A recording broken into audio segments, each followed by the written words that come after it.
Mata na, oy, happy birthday yan ha. Imo man birthday di ay, oy, iya na. Mata na diha, kung eskwela ta. Eskwela gyapon, tapos imo birthday jay.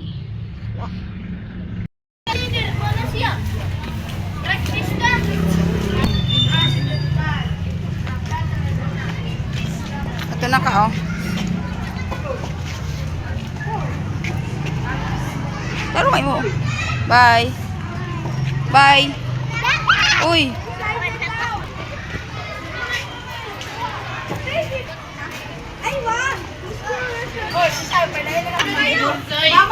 Hi guys, luto tayo ng kamote Q para snack ng ating mga anak.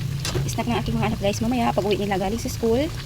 Yan, wala naman tayong ibang pangbili ng snack at meron akong kamote dito sa bahay. Kaya ito na yung niluluto ko para pag uwi nila, meron silang makain, meron silang mamerienda.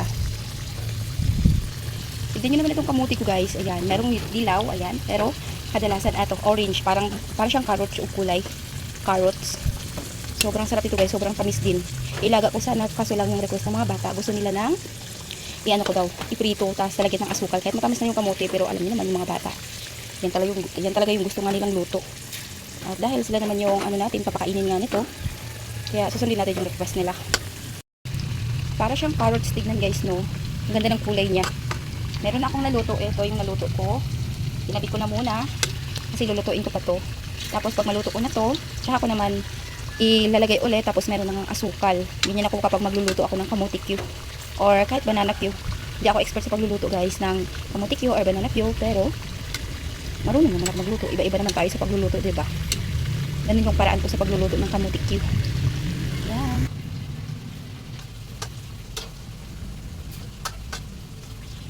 Grabe yung pawis ko, tingnan mo naman. Grabe yung pawis ko, sobrang init. Papawisin talaga ako. Sobrang init kasi, ayan. Sobrang init talaga guys.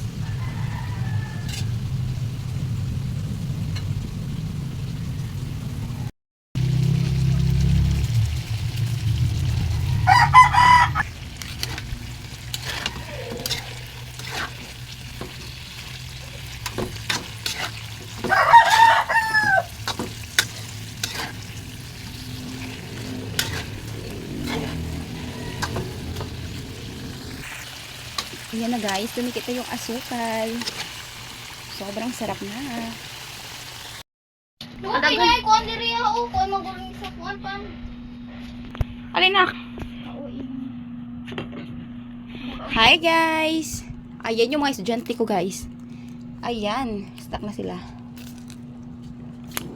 Sarap? Ako. Masarap? Oh.